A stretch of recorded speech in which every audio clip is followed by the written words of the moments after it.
Bom dia mais uma vez. Deus abençoe você. Deus abençoe a sua casa. Nós vamos ter uma manhã hoje tremenda. Hoje é Santa Ceia. Hoje nós estaremos na presença do nosso Deus. Santa Ceia é um convite de Jesus àqueles que são seus discípulos.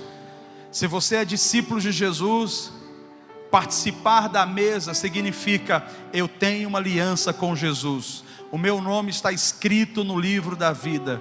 E breve, quando chegar o fim de tudo, eu estarei com Ele na eternidade. Baixe sua cabeça junto comigo. Eu quero orar com você. Eu quero clamar a presença do Espírito Santo. Nós temos uma mensagem hoje para refletirmos, para deixar o Senhor falar conosco nessa manhã. Pai, em nome de Jesus, nós louvamos o Teu nome nesse lugar. Nós declaramos que o Senhor é bem-vindo aqui. Nós proclamamos que não existe outro semelhante a Ti.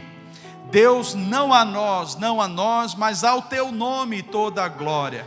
E por isso eu declaro nessa manhã que o rosto que será lembrado aqui será o rosto de Jesus. Que o nome que será proclamado aqui será o nome de Jesus.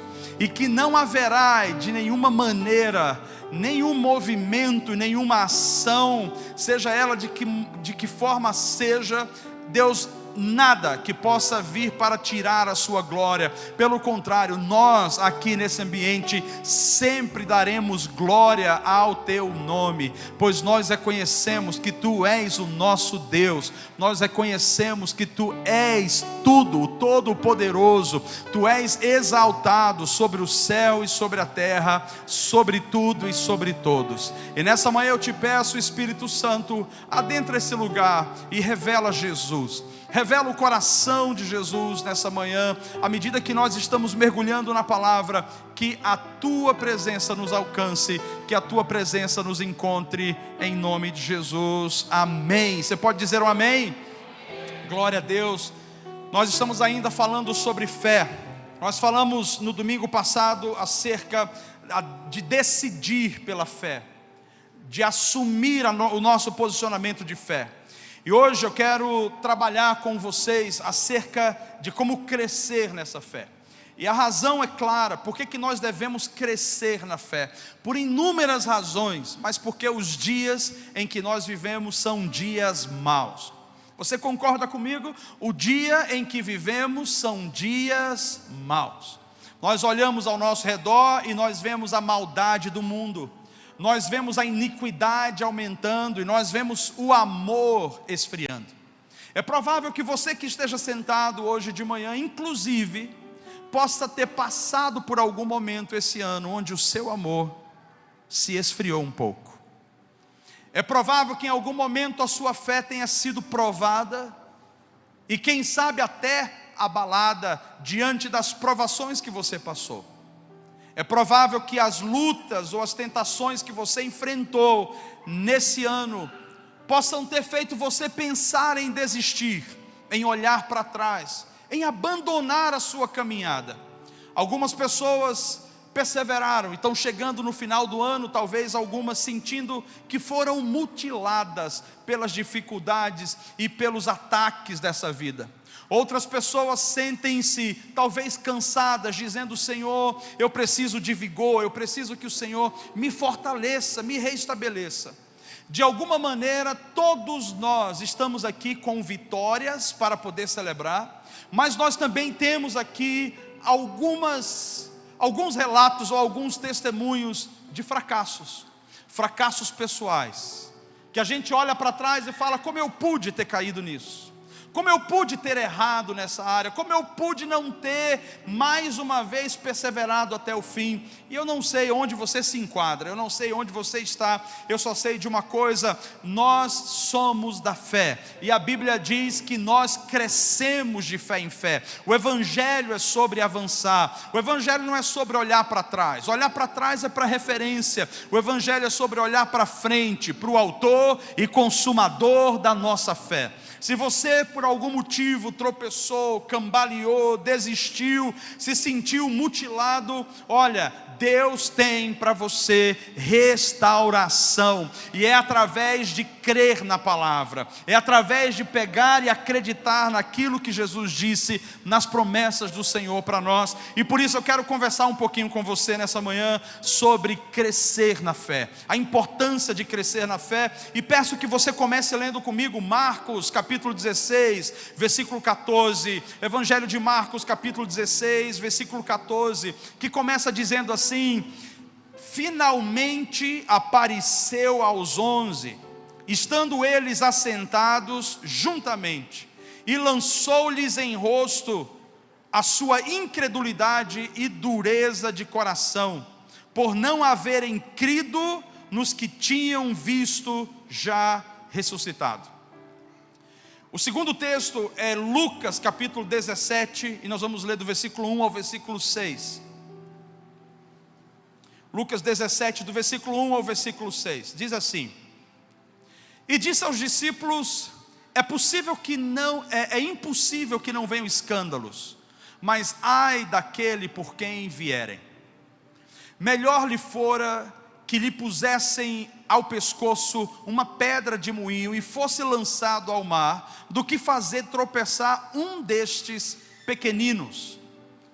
Olhai por vós mesmos, e se teu irmão pecar contra ti, repreende-o, e se ele se arrepender, perdoai-lhe. Versículo 4: e se pecar contra ti 7 vezes no dia, e 7 vezes no dia vier ter contigo dizendo arrependo-me, então perdoai-lhe. Disseram então os apóstolos ao Senhor: acrescenta-nos a fé. Fala comigo: acrescenta-nos a fé. Foi isso que os apóstolos disseram. E disse o Senhor: se tivesseis fé do tamanho de um grão de mostarda, dirias a esta moreira: desarraiga-te daqui e planta-te no mar, e ela vos obedeceria. Nós vamos parar por aqui, e eu gostaria de explicar para você o contexto dessa realidade que Jesus estava falando com os discípulos. E o contexto dessa realidade: primeiro, Jesus é um mestre, e ele ensinava aos discípulos. Jesus amava aproveitar as oportunidades para ensinar os discípulos, e os discípulos estavam em processo de aprendizado. Eles estavam crescendo na sua caminhada de fé, estavam aprendendo a crescer com Jesus. O primeiro cenário que nós vemos é logo depois que Jesus ressuscita. Após o 3º dia ele ressuscita, e a Bíblia diz que ele fica 40 dias na terra, andando em espírito. Ali ele já tinha todo o seu corpo ressurreto, transformado. E os discípulos tinham perdido a fé. Os discípulos tinham, alguns pensado em retroceder, e alguns inclusive retrocedido. Importante você pensar junto comigo, que depois de uma caminhada de 3 anos, a morte de Jesus foi uma das maiores provas para os discípulos, porque eles ouviam de Jesus uma palavra de esperança, eles ouviam de Jesus uma palavra de fé, eles ouviam promessas. Então jamais imaginaram que tal coisa de fato poderia acontecer com Jesus. Mas não foi falta de Jesus falar para eles: olha, em breve eu estou voltando para o Pai. Jesus sempre deixou claro que ele não ficaria para sempre com os discípulos. Pelo contrário, ele disse: eu estarei indo, mas eu enviarei para vocês o Espírito Santo, o Consolador, aquele que o mundo não pode ter e que o mundo não conhece. Então sempre foi uma conversa transparente, uma conversa clara. No entanto, os discípulos não estavam preparados para aquela situação, uma situação de perda. Perderam o seu líder, perderam o seu mestre, e agora o que será de nós? Então nesse meio tempo eles se reúnem, começam a conversar entre si, e eles começam a dizer: e agora o que vai ser? Uns voltaram a pescar, outros falaram: eu não sei mais o que fazer, vou voltar para minha casa. E ali parecia que todo um projeto lindo e maravilhoso, toda uma promessa linda que iria acontecer, chega ao fim, porque Jesus já não estava mais entre eles. Eles perderam a visão, perderam a perspectiva, logo eles perderam a fé. E quando eles perderam a fé, eles sucumbiram. Quando eles perderam a fé, eles também perderam de ver o futuro. O que tinha à frente? E eu quero chamar a sua atenção, porque Jesus aparece para esses discípulos, e ele aparece não mais como um mestre reensinando, mas agora ele aparece como um mestre pedindo contas. Um mestre que está dizendo: e tudo aquilo que eu ensinei para vocês. Por isso, quando ele finalmente aparece aos 11, eles estavam assentados juntos, isso é, frustrados, falando das dores, falando dos problemas. Jesus lança diante deles, Jesus coloca diante deles a incredulidade e a dureza de coração. Quero ressaltar aqui que aonde não tem fé, vai ter incredulidade e dureza de coração. Aonde não tem fé, tem incredulidade e dureza de coração. Hebreus 11:6 diz que sem fé é impossível agradar a Deus. Então é importante, se eu quero agradar a Deus, que eu não seja um incrédulo, que eu creia verdadeiramente que Ele é o Filho de Deus, que Ele morreu na cruz por mim, que Ele tem uma vida eterna para mim. Eu preciso crer. A incredulidade não faz parte do cristão, não faz parte da vida do discípulo. A incredulidade precisa ser extirpada, como Jesus estava falando para eles. Mas não só isso, Jesus fala sobre a dureza de coração. Porque uma coisa é a incredulidade, outra coisa é a dureza de coração. O que é a dureza de coração no caso dos discípulos? Desejarem estar abertos para crer de fato que Jesus era sobrenatural, que Jesus de fato era poderoso, que Jesus de fato era divino. O coração estava duro por causa das decepções, duro por causa das frustrações, dos medos, das incertezas. O coração estava duro. Jesus olha para eles, e Jesus é muito claro, dizendo: por que vocês ainda estão assim? Por que vocês não creem em mim a partir daqueles que me viram ressuscitado, me viram ressurreto? O que Jesus está dizendo para os seus discípulos aqui? Eu não apareci diretamente para vocês, porque vocês não precisavam que eu aparecesse para vocês. Vocês me conheciam, vocês viveram comigo, vocês andaram comigo, vocês viram um cego enxergar, vocês viram um surdo ouvir, vocês viram um paralítico andar e vocês viram um morto ressuscitar. Vocês não precisavam que eu aparecesse para vocês, bastava crer. Aonde está a fé de vocês?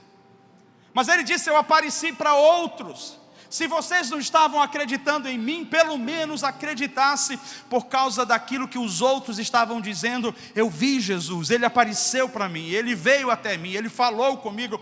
E esse é o contexto dos discípulos reunidos com Jesus, no momento onde eles deveriam ter fé e eles não tiveram fé, no momento onde eles deveriam estar fortes e eles não estavam fortes. Pelo contrário, eles estavam abalados. Será que essa palavra pode se identificar hoje com algum momento da sua vida? Eles estavam abalados no momento em que deveriam ter fé. Eles estavam tristes no momento em que deveriam estar alegres.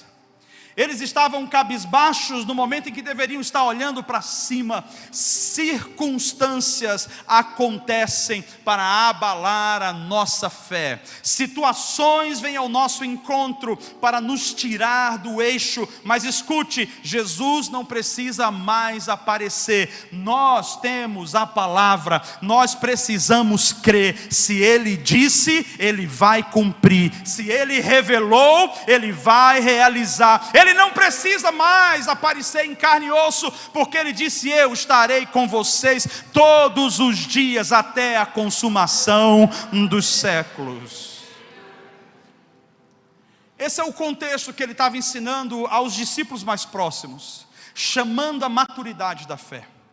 Mas Ele também fala sobre aqueles discípulos um pouco mais longe da sua concentricidade, um pouquinho mais afastado do seu relacionamento pessoal. Ele diz: é impossível que não venham escândalos, que a gente acabou de ler em Lucas 17, mas ai daqueles por quem vierem os escândalos. E ele está trazendo uma realidade aqui, já preparando o coração dos mais fracos, daqueles mais imaturos, dizendo: olha, vocês vão ouvir coisas sobre mim que não serão verdade. Vocês vão ouvir caminhos que não é o caminho que eu ensinei para vocês. Vocês vão ouvir sobre portas abertas que não são portas que eu abri. Vocês vão ouvir sobre homens que estarão com o microfone na mão, que estarão diante da sinagoga, que terão toda a influência, todo o currículo, mas esses homens, eles vão cair, e eles vão gerar escândalo. Vocês vão passar por momentos de dificuldade, onde vocês vão talvez questionar a fé de vocês, mas escute, os escândalos irão acontecer. E seria melhor para essas pessoas que promovessem os escândalos, que elas se lançassem ao mar com uma pedra bem pesada no pescoço. E eu acho isso aqui extremamente forte, porque Jesus está dizendo assim: ai daquele por quem vieram os escândalos. Mas ele está dizendo: os escândalos vão vir. Escute, os escândalos vão vir. Os escândalos não apenas é sobre adultério ou sobre roubo. Existem diferentes tipos de escândalos, e Jesus precisava preparar não só os mais maduros, mas os imaturos na fé. E ele continua dizendo assim para os discípulos: ai daquele que fizer tropeçar um desses pequenos. Esses pequenos, ele está falando pessoas que estão começando na caminhada. Nós temos aqui discípulos de Jesus que já estão na caminhada há muito tempo, que já tiveram experiências com Jesus, que já viram Deus agir. Me diga, muitos de vocês aqui na caminhada podem dizer assim: eu sei que Ele não vai falhar, porque lá atrás, quando tudo dizia que não, Ele colocou a mão e Ele fez acontecer.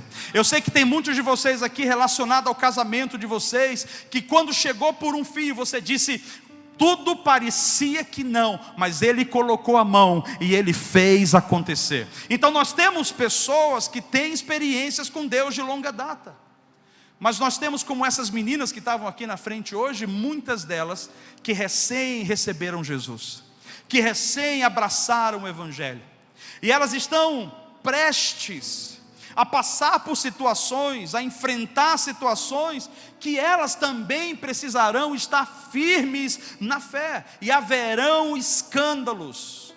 Haverão falsos mestres, haverão falsos pastores, haverão homens amantes de si mesmo, que pastoreiam a partir do orgulho do seu coração.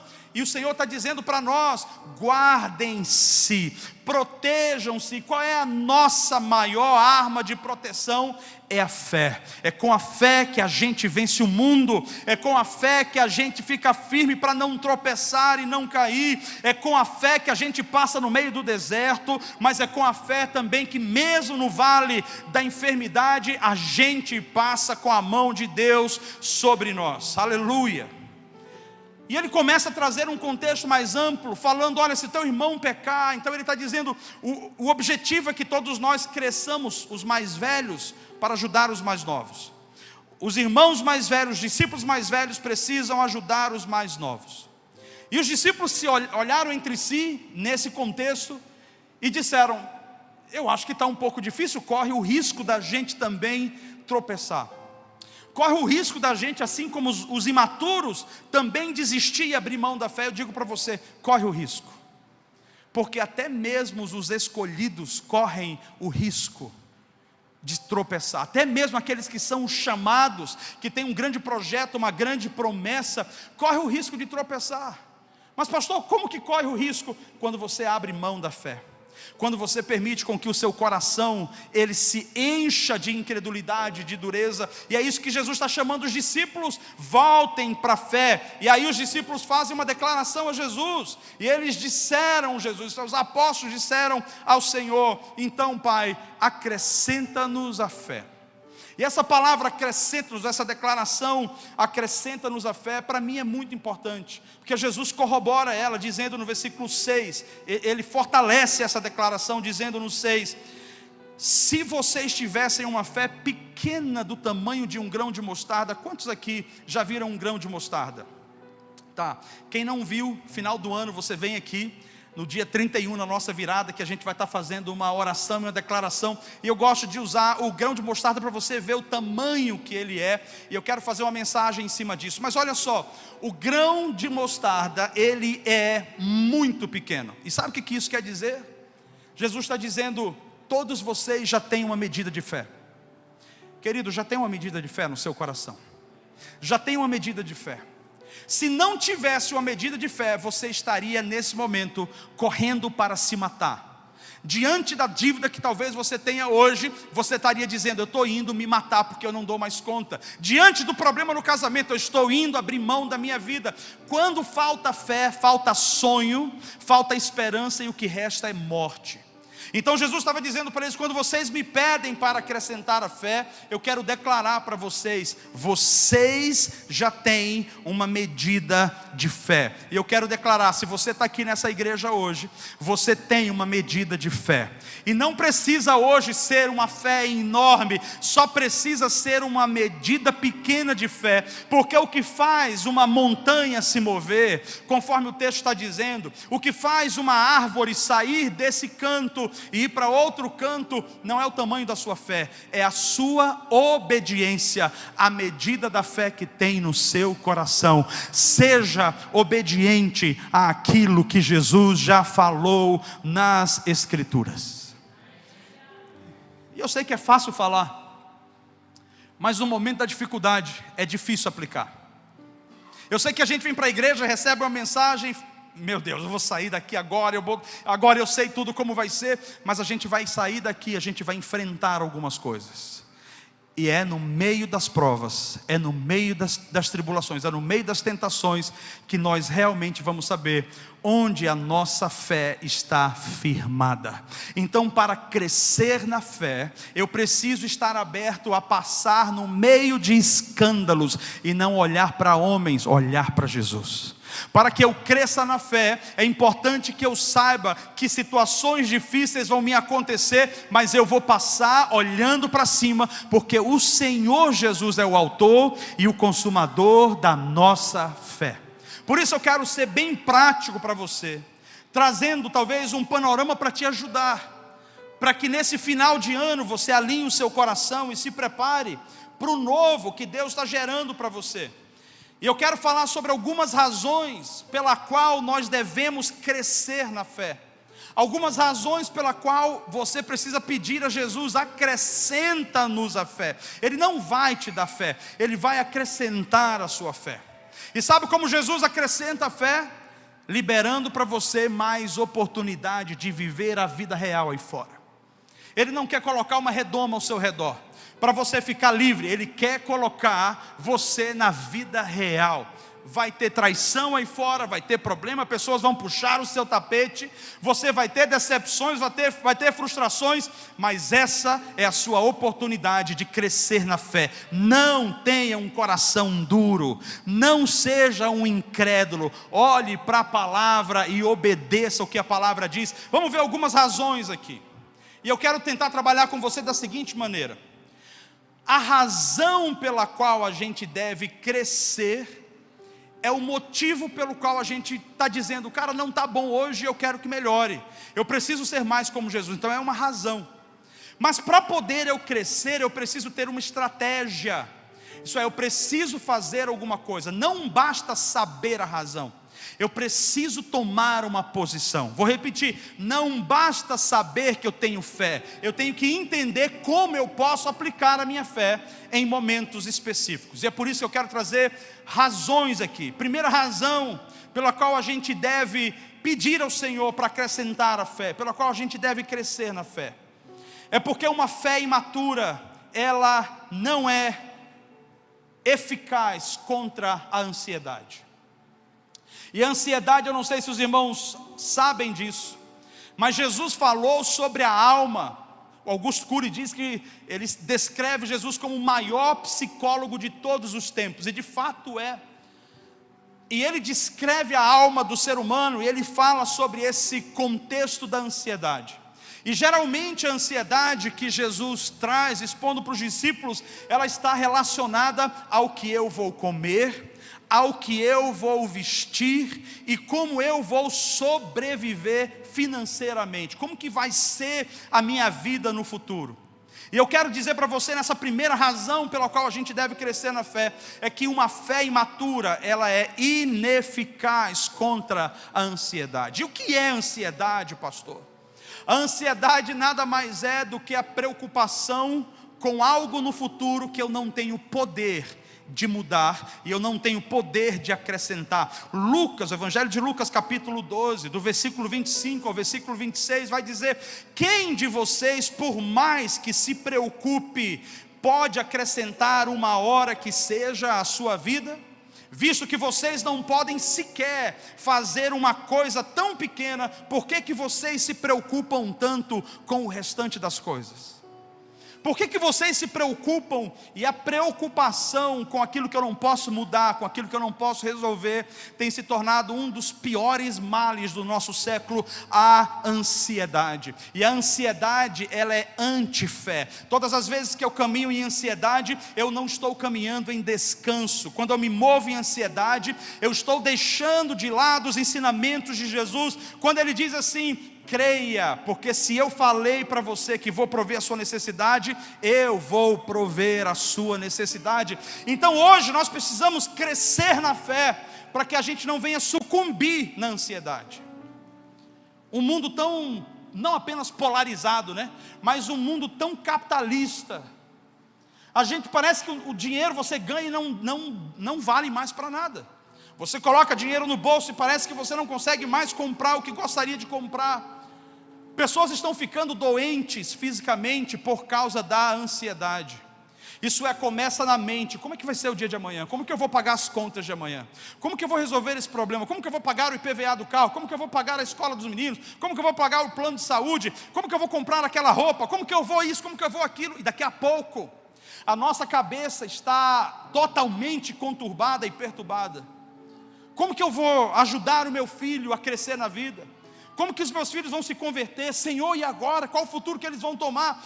Ansiedade, ela começa tomando a sua mente, ela começa enchendo o seu coração, e daqui a pouco ela desvia você do foco, ela tira você do foco da segurança. Escute, as coisas podem não ser como você planejou, mas Deus não perde o controle da sua vida. Talvez você pensou num caminho, e Deus está levando você por outro caminho, mas escute, Ele é fiel para conduzir você no caminho que você pensava, mas nesse outro caminho também que está se abrindo para você. Deus continua sendo fiel, e é nessa fidelidade que nós temos que nos abraçar, entendendo Ele é fiel para me ajudar com relação ao que eu preciso. Ansiedade, ela pode somatizar enfermidades na sua vida, e nós temos hoje, eu digo para você, no geral, é uma igreja doente. Dentro das igrejas nós estamos dependendo de remédios. Há problema em depender de remédios? Não há problema se você está precisando.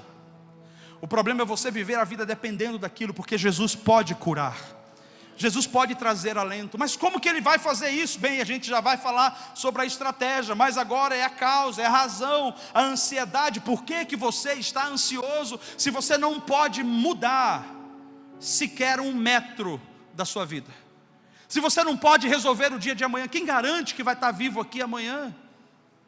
Olha, eu já fui um pouquinho mais inseguro, não com relação à minha vida espiritual, mas com relação à morte. Meu Deus, não quero morrer, tá? Deus me ajuda. Mas quer saber, depois que eu passei pelo Covid, que eu toquei na mão da morte, no dedo da morte, minha querida, meu querido, acabou. Eu vivo todos os dias sabendo que eu posso não estar aqui daqui a 1 minuto, daqui a 10 minutos. E eu tenho que estar tão seguro que não importa o que aconteça ao meu redor, o Senhor é o meu pastor, nada me faltará. Eu posso não ter tudo o que eu quero, mas eu tenho tudo o que eu preciso. E para viver eu não vivo com o que eu quero, para viver eu vivo com o que eu preciso. O seu Deus suprirá todas as suas necessidades em Cristo Jesus.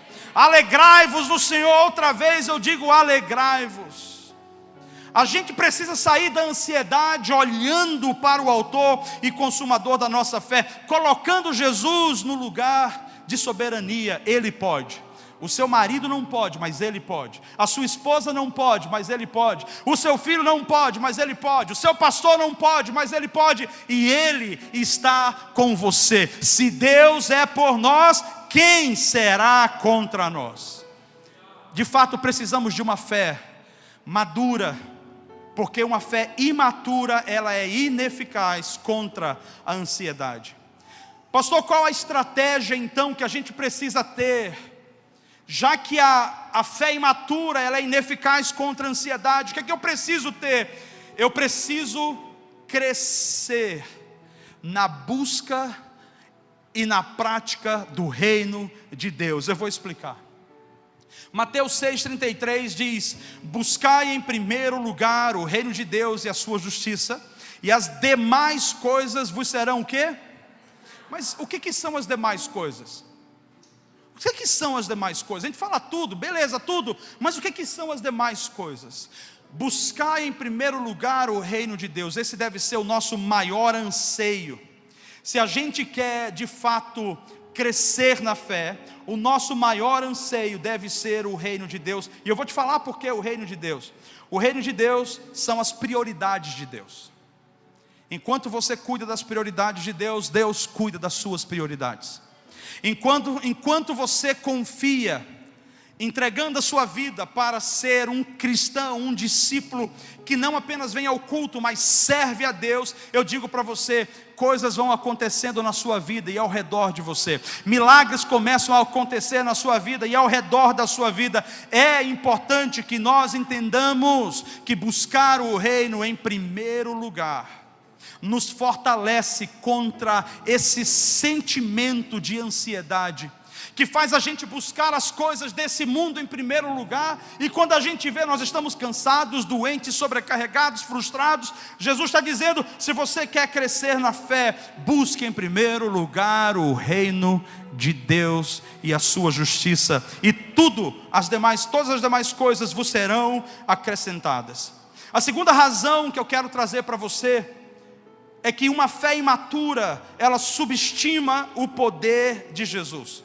A fé imatura, ela subestima, isso é, ela faz pouco caso, ela duvida do poder de Jesus. No Evangelho de João, capítulo 5, do versículo 6 ao versículo 7, a palavra diz: quando o viu deitado e soube que ele vivia naquele estado durante tanto tempo, Jesus lhe perguntou: você quer ser curado?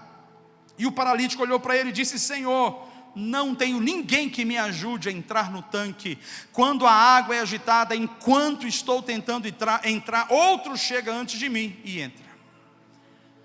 Quando a nossa fé é imatura, nós subestimamos o quão poderoso Deus é.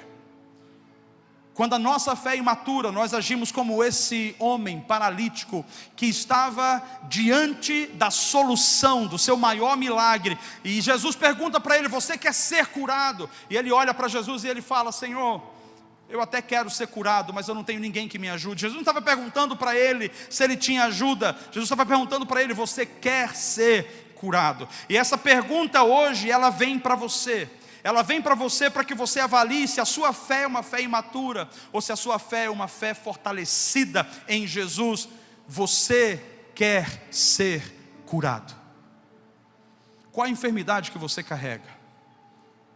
Alguns carregam a enfermidade no corpo físico, outros carregam a enfermidade na alma, outros carregam a enfermidade no espírito. A minha pergunta é: você deseja ser curado hoje? E todos nós temos uma área que precisa de cura.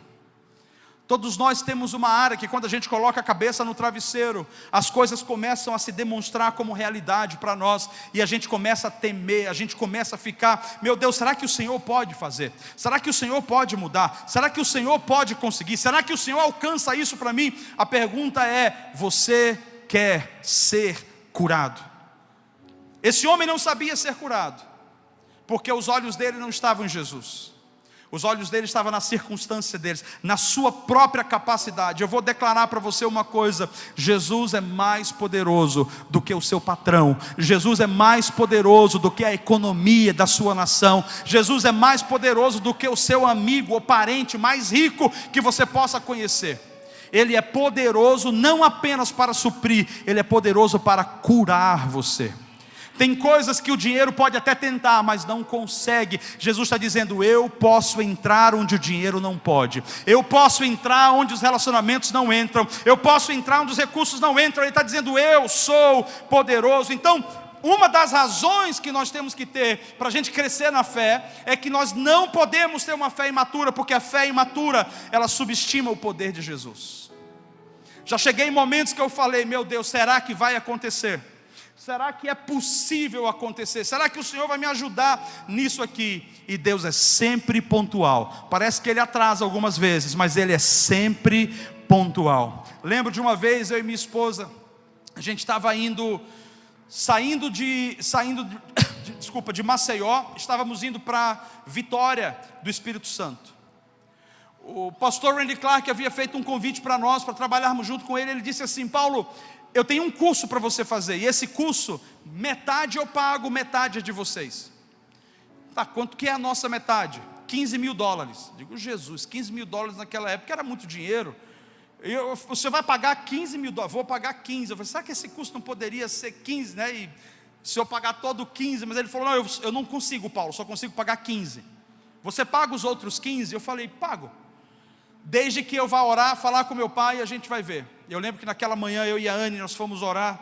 A gente estava em Maceió ainda, e nós oramos, e o Senhor falou com a gente assim: você já tem o dinheiro. Escute, você já tem o dinheiro. Quando Deus falar com você, Ele já vai garantir para você. Deus é um Deus garantidor. Quando Ele fala você já tem, não adianta duvidar, porque você já tem o dinheiro. Só que nós não tínhamos o dinheiro nem para sair de Maceió, para chegar até aquela cidade. Então assim: Deus, como que a gente já tem o dinheiro? E naquela noite, antes a gente ia viajar um dia depois. Naquela noite vem uma irmã da igreja, bate na porta, ela fala assim: olha, meus irmãos, eu estava orando em casa e o Senhor me incomodou, e Ele disse assim: leva R$1.000 para o pastor Paulo e para a pastora Anne. Escute, ela não sabia de nada. Nossa oração naquela semana era dentro da nossa casa. As pessoas não precisam saber, Deus sabe. E Deus vai mover os céus e a terra quando for necessário, para cumprir o propósito dEle. E ali aquela mulher veio, ela falou assim: pastor, eu vou deixar aqui, é pouco. Eu digo: minha irmã, não é pouco, mas fique tranquila, depois eu conto para a senhora. O valor daquela oferta nos ajudou a pagar a passagem de ônibus. Deus poderia ter dado de avião, poderia, mas Deus deu de ônibus, e demorou, o ônibus demorou.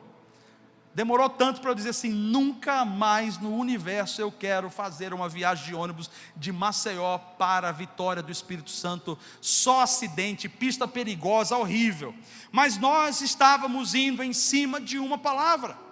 E nós chegamos na cidade, chegamos de manhã cedo no hotel. Pastor Randy Clark estava saindo do café da manhã: Paulo, você já chegou? Eu cheguei, pastor. E ele disse: então você conseguiu o dinheiro? Eu falei: consegui. Ele falou: então você quer logo sentar e passar para mim, que eu já passo para o financeiro? Também não precisava ser tão rápido assim, né? Não poderia sentar, tomar um café. Eu falei: pastor, é o seguinte, eu posso entregar para você o dinheiro no último dia? Ele deu aquela olhada, tipo assim: mas se você tem o dinheiro, por que não fazer agora, né? Eu falei: pastor, posso entregar no final? Ele falou: ah, você está falando em fé. Eu falei: estou falando em fé. Ele falou: não, fica tranquilo, no último dia você me dá. Ficamos 10 dias naquela cidade, todos os dias orando ao Senhor: Senhor, como que a gente vai dar esse dinheiro? O Senhor falou para mim que eu tinha, eu dei agora, eu dei a palavra. Não tem problema de voltar e pedir perdão se eu errei, mas o Senhor deu a palavra que eu tinha, então onde que está esse dinheiro? 9º dia, eu já estava desesperado, ansiedade, tentando resolver uma coisa que eu não posso. Por que eu vou me preocupar se não cabe a mim? Eu tenho que fazer tudo o que eu posso. O possível é meu, mas o impossível é do Senhor. Escute, se você está fazendo o seu possível, é suficiente, é o seu grão de mostarda. Deixa Deus ser Deus. E às vezes a gente está pedindo a Deus para que Ele demonstre que Ele é poderoso, mas a gente está cortando Ele da oportunidade de fazer milagres. Você não é filho de um Deus que faz só o possível, você é filho de um Deus que faz o impossível, e por isso Ele quer mostrar para você milagres, e haverá milagres na sua vida, na sua casa, nas suas finanças, no seu casamento, na sua alma, em nome de Jesus. Naquele exato momento, queridos, 9º dia, desesperado. No último dia eu falei para a Anne, não vou comer. Ela falou, amor, você vai ficar mal, você vai ficar doente, não vou comer, vou jejuar. Tá bom, então jejua. Era 3 horas da tarde, a gente recebe o aviso do pastor Randy, 4 horas vocês sobem na sala tal do hotel e a gente vai orar. Era uma equipe grande, tinha 3 ônibus, talvez 120 pessoas. Tá bom, vamos orar. Subimos naquele quarto de hotel, naquela sala de hotel, e eu fiquei de joelhos. Enquanto orava, junto com a Anne, o pastor Randy Clark orando um por um, era muita gente para ele orar. E de repente, do meu lado aqui, a Anne do meu lado aqui, nesse meu ouvido esquerdo, chega uma pessoa que bate no meu ombro e fala assim, você foi ali comigo? Falando em inglês, era um americano. Eu olhei para ele e falei, não senhor, não fui. Desculpa, eu me enganei, e voltou. Mais uns 3, 4 minutos de oração, esse homem vem, bate no meu ombro de novo e fala assim, eu ouvi a sua voz falando comigo, você pode repetir o que você falou? Eu olhei e falei, moço, é o seguinte, eu estou muito ocupado, e eu não posso parar de orar. Meu amor, fala para ele, eu saí daqui e fui lá. Ela disse, não moço, meu marido não saiu daqui. Desculpa, e saiu. 3ª vez esse indivíduo volta, para tirar a minha paciência, e ele chega para mim, bate no meu ombro e fala assim, você foi sim, eu ouvi tudo que você falou. Eu falei, moço, eu posso pedir um favor ao senhor? Não volte mais aqui, eu não fui, e eu não vou até o senhor. Eu posso lhe pedir, o senhor está tirando o meu tempo de oração, eu estou com uma causa muito difícil, deixa eu orar. Ele está, me desculpe. 4ª vez o indivíduo volta, aí é para tirar a gente da fé mesmo, e o homem volta assim, você falou o que você precisa. Eu falei, não falei nada, eu estou aqui. Ele falou, então um anjo pegou a sua oração, a sua voz, e levou até dentro do meu ouvido, e disse o que você precisa. Eu parei, eu falei, meu amor, levanta aqui. O que é que o anjo te falou então? Ele disse, eu não vou falar, você diz. Eu falei, não, vamos fazer o seguinte, diante da minha esposa, você vai falar. Se você errar uma vírgula, você não fala mais comigo, não toca até finalizar esse propósito aqui. Mas se você acertar, aí eu te confirmo. Sabe por quê? Porque eu não quero nada de ninguém que não seja de Deus para mim. Às vezes a gente espera que seja do homem, e Deus quer levantar outro homem. Às vezes a gente espera que seja uma tal pessoa, e Deus quer levantar uma outra tal pessoa. Deus não tem que se submeter à sua matemática. Ele vai prover conforme falou, mas Ele vai fazer do jeito dele, ponto final. E ele falou, então eu vou falar para você. Ele falou, eu não sei o que significa, mas eis o que eu ouvi. Haverá um curso nos Estados Unidos, que você foi convidado, e você vai precisar pagar um valor. E o valor foi o que ele falou para mim, escreva o cheque e entregue para ele. Aí ele não falou o valor, ele só tirou o cheque, e ele falou, leia aqui, $15 mil, o cheque assinado, mas não direcionado. Pode aplaudir, pode aplaudir.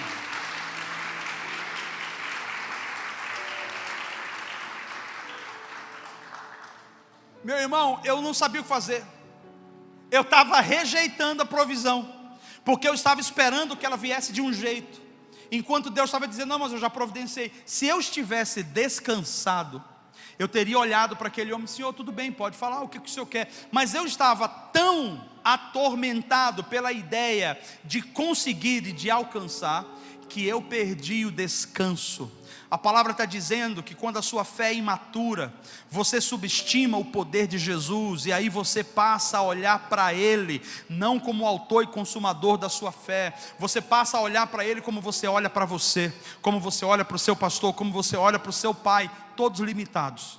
Quando a gente olhar para Jesus, nós precisamos colocar a nossa fé, entendendo o seguinte, Ele é fiel para cumprir a sua palavra. E mesmo que tem um monte de gente como esse homem do tanque de Betesda, indo na nossa frente, Jesus está dizendo, no dia que for o seu dia, pode ficar tranquilo, eu vou até você. Você não precisa chegar até o tanque de Betesda, você não precisa ir até Israel, você não precisa ir até tal pessoa. Eu vou até você e o milagre virá até você. E quem sabe essa é uma declaração de milagres hoje para a sua vida. Espere no lugar em que você está e o milagre virá até você. Mas esteja descansado, porque se você estiver atribulado, com o coração ansioso, você não vai conseguir ouvir perfeitamente. Relaxe, descanse, pare de ficar estressado, porque Deus continua sendo fiel,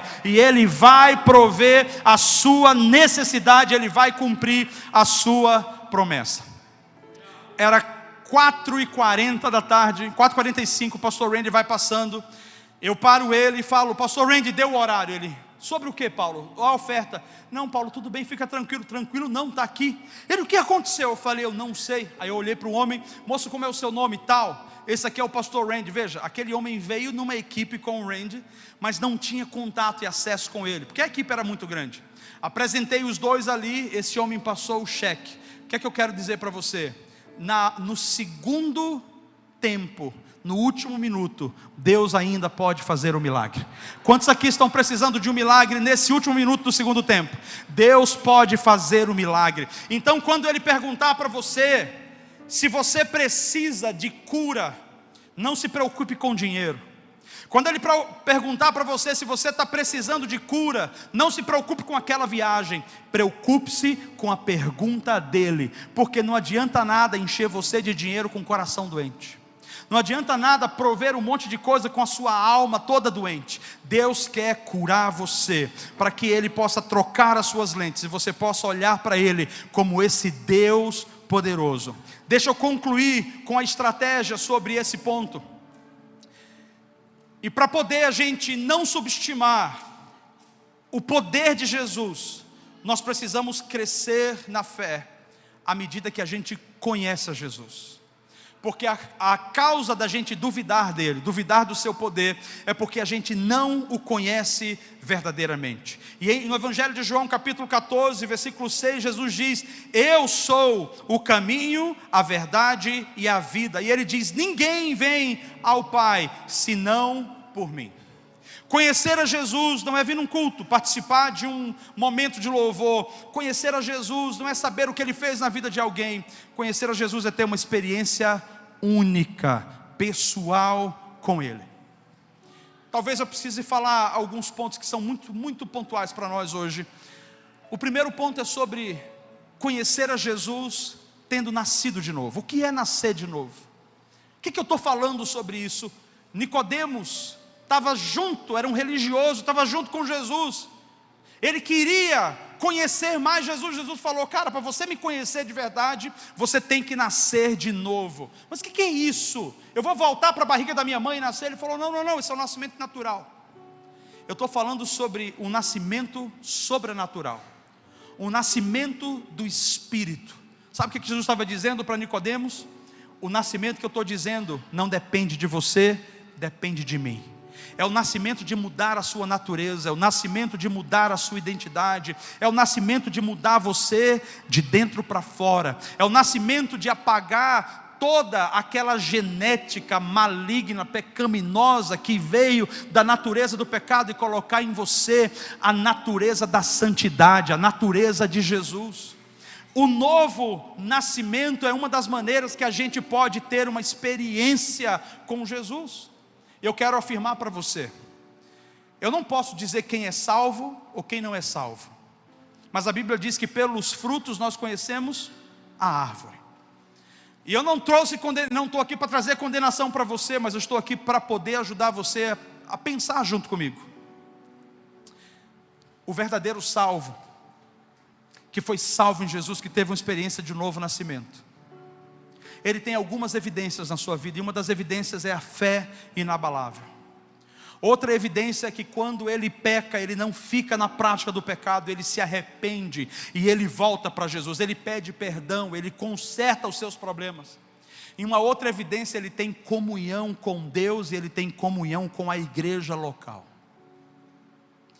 Aqui, que a gente chama de igreja local, É uma das evidências que você de fato é nascido de novo. Você tem uma família da fé, você vive juntos, você crê junto, você celebra junto, você ceia junto, que é o que Jesus falou: todos os dias lembrem de mim, façam isso constantemente, ceando, tomando do meu sangue, comendo do meu corpo. Ele estava dizendo, há um poder em ser igreja.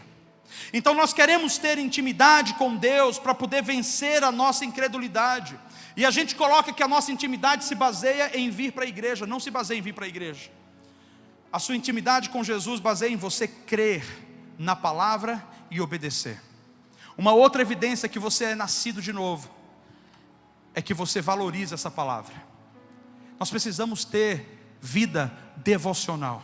Nós precisamos ler a Bíblia em todos os momentos. Se você quer aprender como ser um cristão, ser uma mulher sábia, um homem sábio, um filho sábio, leia a palavra. Essa é uma outra evidência de como a gente pode conhecer Jesus. Existe uma outra evidência para conhecer Jesus: uma vida de oração. O crente nascido de novo, ele tem prazer em orar, ele ora constantemente. Ele está sempre diante do Senhor, dizendo: Senhor, eu não apenas oro por mim, mas eu oro por aqueles que o Senhor me entregou. Eu oro por minha família, eu oro por situações.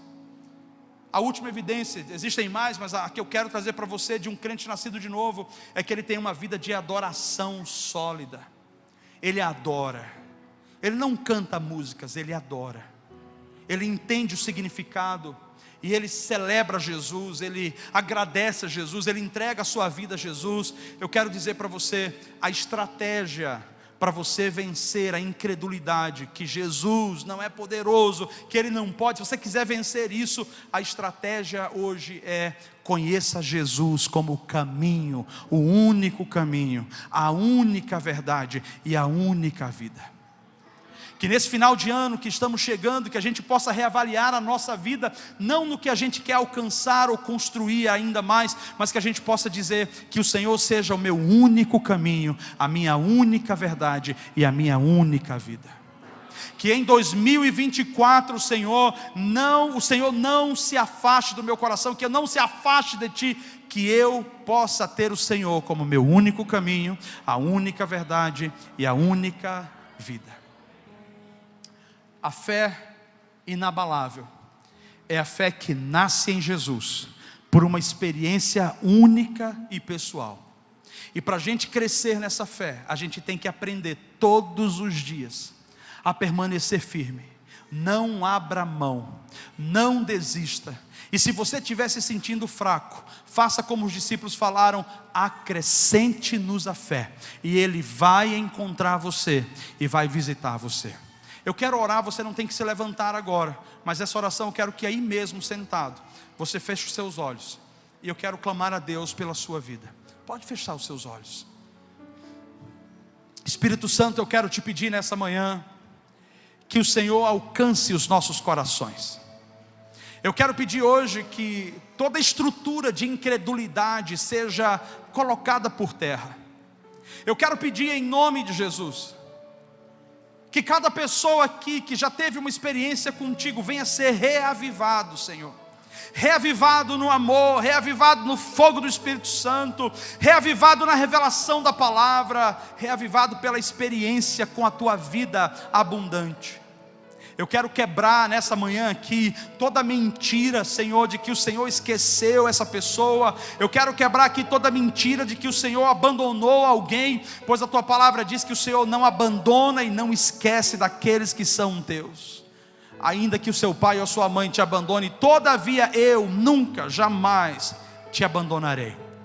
Eu quero declarar no dia de hoje, eu quero profetizar que no final desse ano, nós não estaremos andando ansiosos por coisa alguma.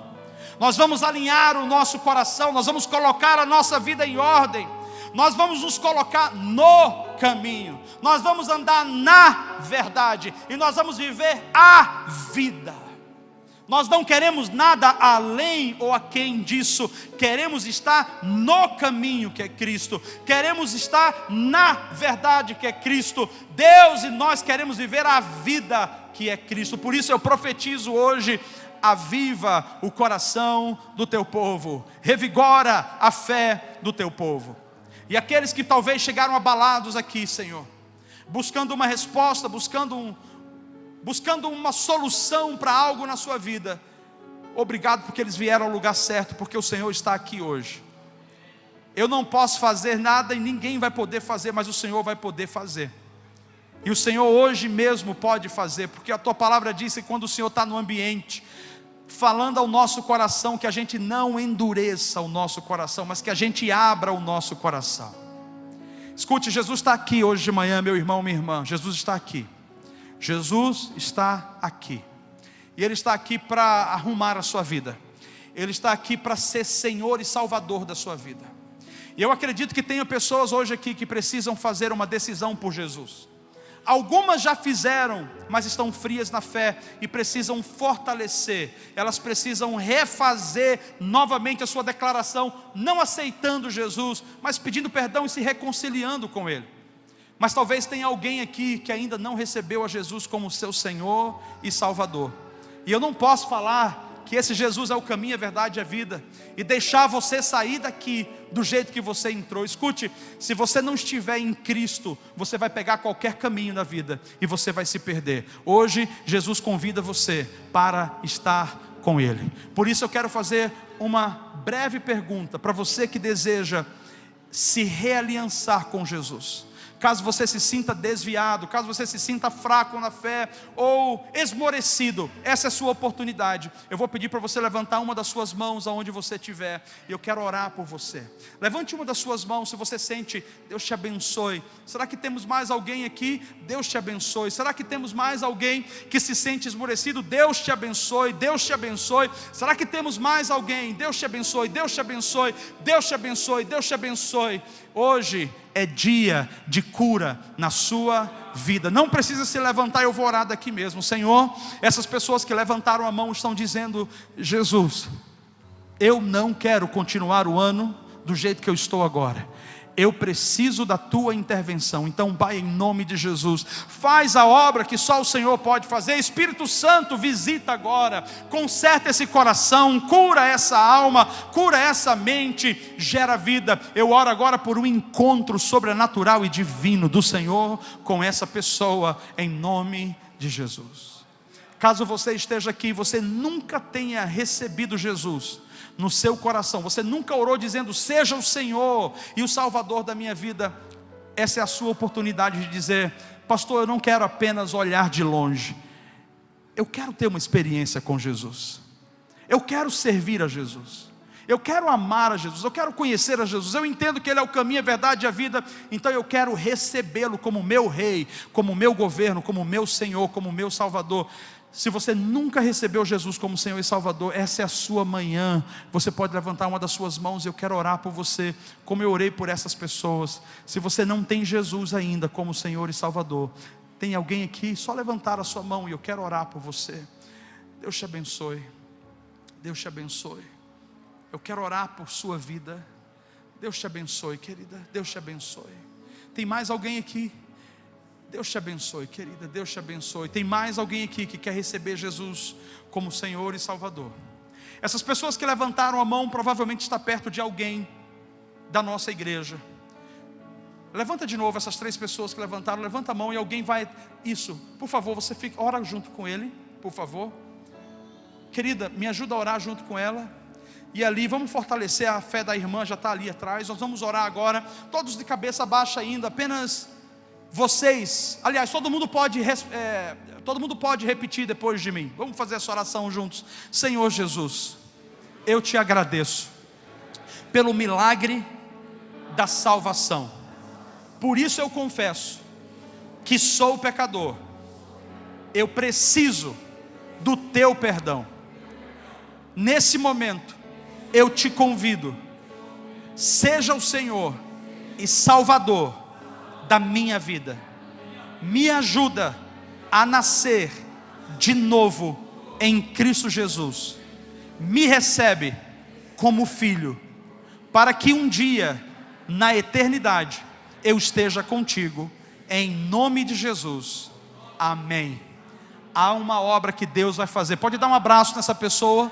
Há uma obra que Deus vai fazer. Deus já está fazendo, amém? Quantos podem aplaudir ao Senhor nessa manhã? Glória a Deus.